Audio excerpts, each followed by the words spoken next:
Hello வணக்கம். இது உங்கள் சிவி. ஸோ ஒன்று சொல்லணும் எப்படி இருக்கீங்க? இப்போ பார்த்தீங்கன்னா சண்டை, பயங்கரமான சண்டை.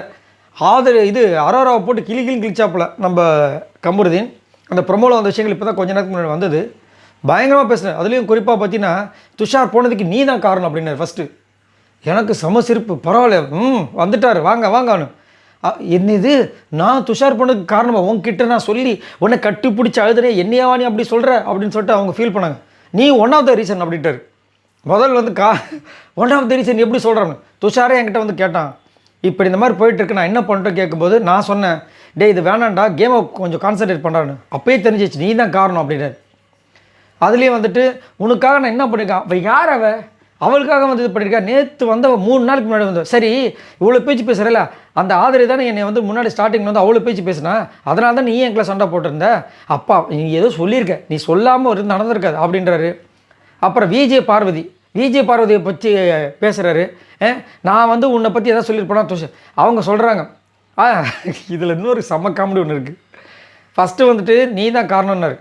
ஐயோ இந்த பொண்ணு ஓவராக டென்ஷன் ஆகிற மாதிரி இருக்கேன்னு சொல்லிட்டு அடுத்தது வந்துட்டு நீ காரணம் எப்படின்னா, இப்போது திவாகர் போனதுக்கு விஜய் பார்வதி தானே காரணம்.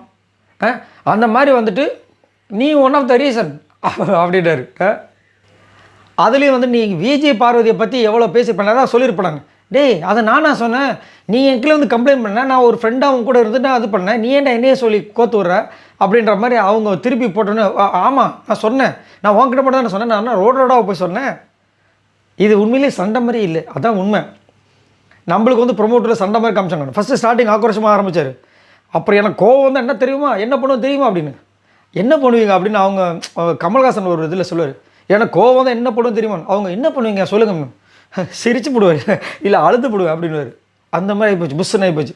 ஆனால் இந்த சண்டையும் உண்மையாக நினச்சிட்டு கானவனத்து ஒரு சூப்பர் அட்வைஸ் அவர் கொடுத்துட்டு போனார். என்னத்த சொல்ல. சரி, இதை பற்றி உங்களோட கருத்துக்களை சொல்லுங்கள்.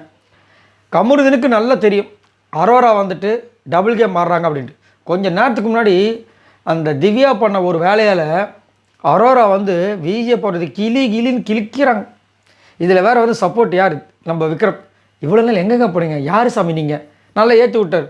அரோராக்கு ஒரே ஜாலி. போட்டு அப்பா என்ன அடி. திவ்யா அந்த பக்கம் ஒரே சிரிப்பு. எனக்கு ஒரு பக்கம் என்னடா இது, திவ்யா எந்த அளவுக்கு ஒரு கோழிமுட்டி வேலையை பண்ணிட்டாங்க. கொஞ்ச நேரத்தில் பார்த்தீங்கன்னா அடுத்தது ஒன்று வருது, ஜெயிலுக்கு போங்கடா 10 பேருன்ட்டு. ஆனால் உண்மையிலே திவ்யா பண்ணாங்க. அந்த டாஸ்க்குக்காக நிறைய விஷயங்கள் பண்ணியிருக்காங்க, ஏதோ ஒன்று பண்ணாங்க.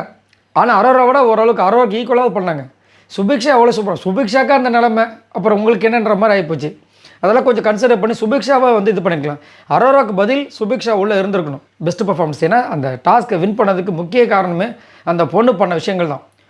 கண்ணில் விளக்கணும் விட்டு சுற்றிக்கிட்டே இருந்துச்சு அந்த பொண்ணு. டாஸ்க்குக்காக ஏதாவது ஒன்று பண்ணணும்னு சொல்லிட்டு இருந்தது. இந்த விக்ரமே வந்துட்டு அதை வந்து பண்ணலாமா, இந்த பொண்ணு யோசிக்கணும். அப்போ இதுக்கப்புறமாவது சுபிக்ஷா யோசிக்கணும், நம்மளை விக்ரம் வந்து யூஸ் பண்ணுறாரு, நம்ம இதுக்கப்புறம் தனியாக வந்து யார் பேச்சையும் கேட்காம விளையாடணும் அப்படின்ட்டு. சரி, இதை பற்றி உங்களோட கருத்துக்களை சொல்லுங்கள். பாய் நண்பர்களே.